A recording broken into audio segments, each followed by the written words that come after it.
Hai rekan Jagal, di episode kali ini Bintang Jagal akan membahas tentang salah satu produk yang dibuat oleh Elon Musk nih. Pasti kalian semua pada tahu dong Elon Musk itu siapa. Nah, produk yang dibuat itu adalah OpenAI ChatGPT. Nah, untuk itu di sini Sharon ditemani oleh salah satu narasumber yang cukup friendly dalam dunia teknologi. Siapa itu? Nonton sampai akhir ya.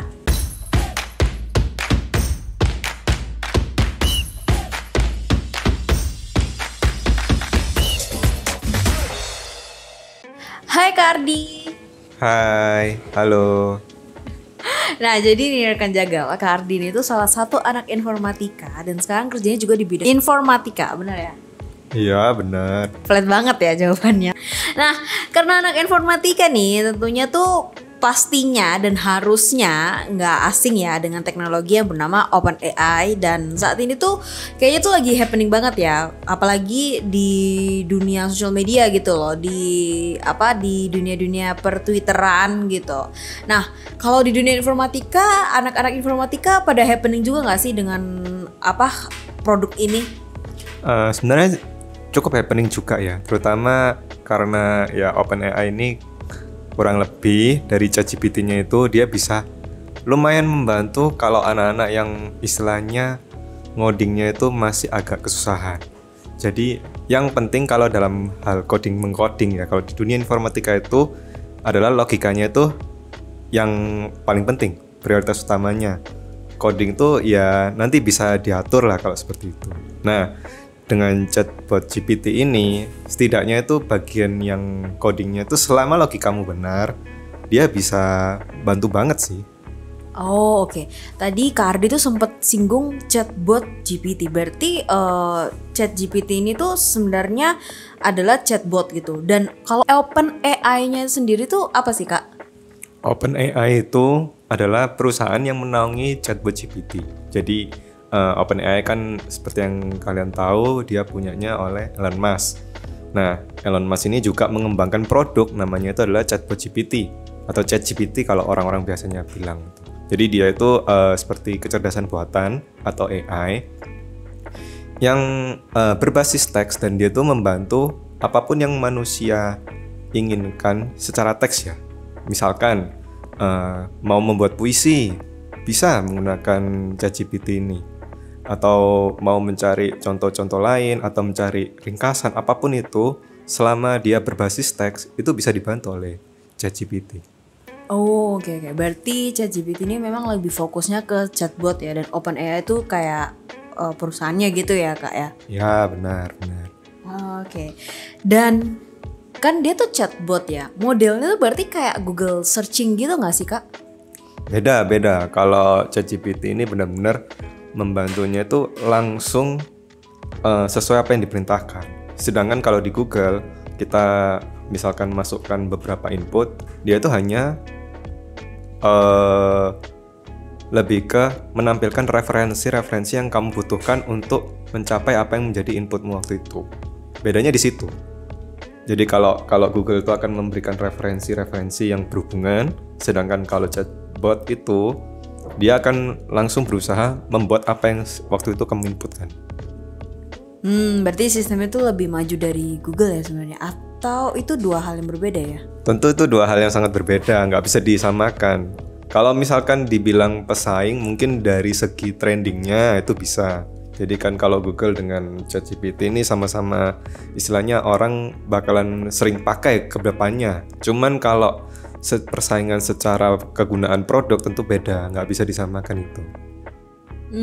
Oke. Karena aku juga sempat lihat di beberapa kayak website blog gitu ya, dan di YouTube pun juga ada beberapa orang yang compare antara Google sama ChatGPT ini. Katanya tuh bahkan produk GPT ini, OpenAI ini tuh bisa lebih maju dan menjadi saingan besar untuk Google. Nah, Kardi, terus langkah-langkahnya tuh gimana sih cara kita menggunakan chatbot GPT ini? Yang pertama sih kalian bisa googling dulu, cari di search bar-nya ChatGPT. Nanti kalian akan referensikan ke openai.com. Nanti di situ kalian harus buat akun, bisa pakai akun Google, akun Facebook, atau mungkin pakai email ya. Nanti setelah itu kalian akan diarahkan ke chat room. Di chat room itu nanti kalian bisa tanya apa saja. Oke, dan itu juga bisa membantu ya. Kemarin aku juga sempat coba sih rekan Jagel. Kayak aku tuh iseng-iseng kan, kayak 1+1 jawabannya adalah, dan itu beneran sih bisa dijawab gitu. Jadi menurutku dengan adanya chatbot GPT ini juga bisa membantu anak-anak sekolah ya. Dan apakah dengan chatbot GPT ini juga bisa menghasilkan uang ya kak? Kalau menghasilkan uang secara langsung tentunya tidak. Tapi kalau untuk membantu kamu mencari cara supaya bisa menghasilkan uang, itu mungkin bisa menjadi salah satu referensimu. Jadi ChatGPT nanti mungkin bisa menjawab apa saja sih yang bisa menghasilkan uang gitu loh. Tapi tetap nggak bisa langsung menghasilkan dari dianya sendiri, harus dari dirimu sendiri. Berarti dia cuma bantu mengasumsikan atau memberikan contoh-contoh atau memberikan beberapa wejangan gitu ya, untuk gimana sih kamu bisa menghasilkan uang gitu. Ataupun misalkan kamu membutuhkan beberapa kebutuhan yang memang berbasis teks, ChatGPT ini juga bisa membantu. Contohnya misalkan kamu butuh lowongan kerja, kamu butuh nih mengarang sebuah CV, terus nyusun juga untuk surat aplikasi kerja dan lain-lain.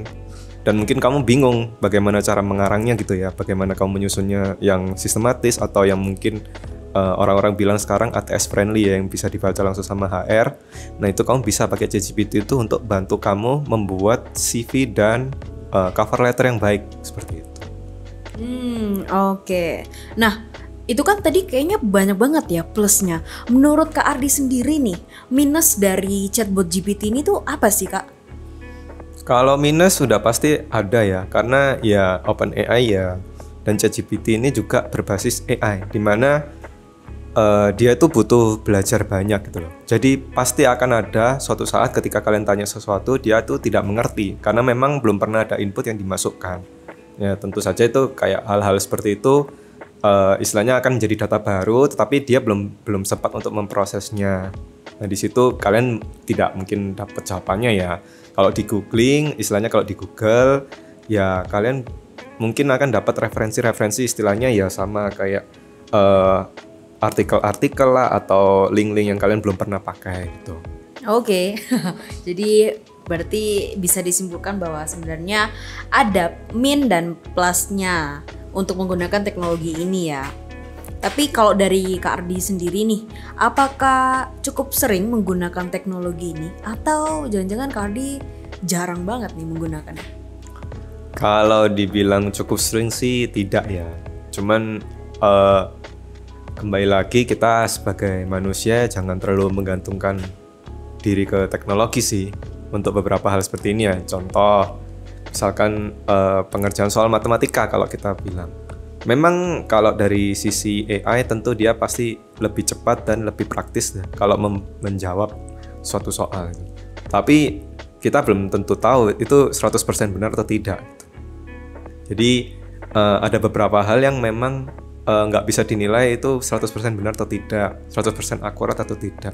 Dan itu tetap kembali ke diri kita sendiri yang harus istilahnya mengerti apa yang menjadi jawaban dari ChatGPT ini udah benar sesuai dengan kebutuhan kita atau tidak. Berarti menurut Kak Ardi sendiri nih, sebenarnya dengan adanya teknologi ini tuh bermanfaat nggak sih buat kita? Gitu. Atau mungkin hanya kayak bermanfaat sih, cuman untuk beberapa persen doang gitu. Kalau dari opini dari diriku sendiri, aku menilainya sih cuman bermanfaat sekitar mungkin 50%-nya doang. 50% tuh setidaknya membantu dalam segi waktu yang ditempuh ya. Jadi karena dengan menggunakan ChatGPT kita bisa menghasilkan teks-teks yang cepat, apa yang kita butuhkan itu secara cepat. Jadinya kita itu bisa hanya tinggal memvalidasi ini sudah sesuai dengan keinginan kita atau tidak. Setuju. Karena kalau misalnya ChatGPT ini misalnya kita buat ya untuk anak-anak kuliahan juga gitu. Misalnya mereka buat skripsi terus nyari di sini, menurutku nggak akurat karena tidak ada sumber yang pasti. Sementara kan kalau anak-anak kuliahan waktu nyusun skripsi itu pasti butuh data-data yang valid gitu loh, dari jurnal-jurnal yang terpercaya, terus dari buku-buku yang terpercaya. Sedangkan kalau pakai chatbot GPT ini kan bisa jadi asumsi dari produknya mereka gitu. Dan juga aku setuju juga sih dengan kata-katanya Kak Ardi itu, bahwa kita tuh perlu memilah-pilah sumber-sumber yang kita punya itu, rekan jagal. Jadi cukup menarik ya dengan adanya teknologi ini, chatbot GPT ini cukup membantu juga, tapi di beberapa segi segi kerjaan atau divisi gitu ya, atau di beberapa hal lah. Tapi tidak semua bisa diaplikasikan gitu loh di dalam ChatGPT ini. Gitu rekan jagal. Jadi buat kalian tuh perlu juga dipertimbangkan, dipilah-pilah mana yang bisa dipakai dan mana yang sebaiknya tidak usah digunakan gitu. Dan juga rekan jagal, kalau kalian misalnya cari di YouTube searching gitu ya tentang chatbot GPT, kalian pasti akan menemukan kayak ini bisa menghasilkan uang atau apa. Dan jawabannya adalah ya dia bisa membantu kamu, tapi bukan berarti ketika kita menggunakan chatbot GPT ini kita akan mendapat duit atau uang dari chatbot GPT ini. Tapi dia hanya memberikan suggest yang bisa membantu kita bagaimana sih kita menghasilkan uang yang lebih banyak atau menghasilkan pemasukannya gitu. Gitu rekan jagal. Oke deh kalau gitu ya. Mungkin sekian dulu nih sampai di sini rekan jagal, dan terima kasih juga untuk Kak Ardi yang bisa menyempatkan waktu untuk ngobrol-ngobrol singkat bersama rekan-rekan jagal sekalian nih. Dan juga jangan lupa follow sosial media kami, subscribe channel YouTube ini kalau kamu belum subscribe, dan like tentunya video ini serta share video ini ke rekan-rekan kamu, teman-teman kamu, keluarga kamu, dan siapapun yang lagi dekat sama kamu nih. Dan juga sampai jumpa di video-video selanjutnya. Bye bye.